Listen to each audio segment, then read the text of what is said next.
Призеров Всемирной зимней универсиады чествовали в Уральске. На соревнованиях Казахстан представляла студенческая сборная из 78 человек, двое из которых местные жители. Это молодые шорт-трекисты Алишер Абулкатимов и Алина Ашгалиева. Им удалось завоевать серебряные медали. В целом, по результатам универсиады Казахстан расположился на 11-м месте, выиграв 3 золотых, 4 серебряных и столько же бронзовых медалей.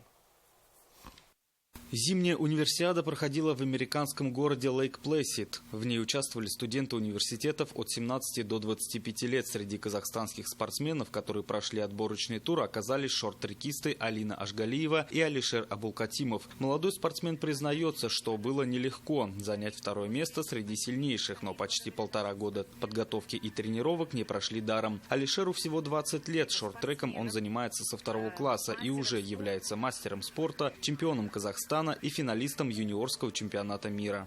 Большую конкуренцию нам составила сборная Кореи, Америки, Канады. Корея привезла свой первый состав, который выступает на Кубках мира, на чемпионатах мира. Для универсиады 2 место – это очень престижно.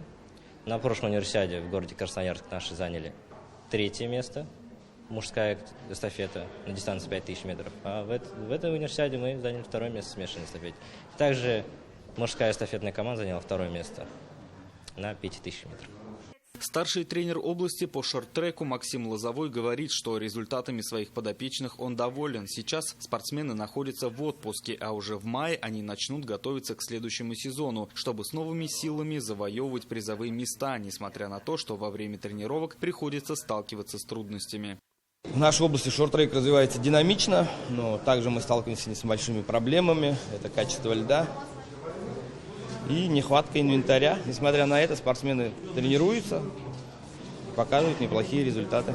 В составе сборной Республики Казахстан у нас сидят около 40 спортсменов по всем возрастным группам. Также мы не пропускаем полностью все чемпионаты Казахстана.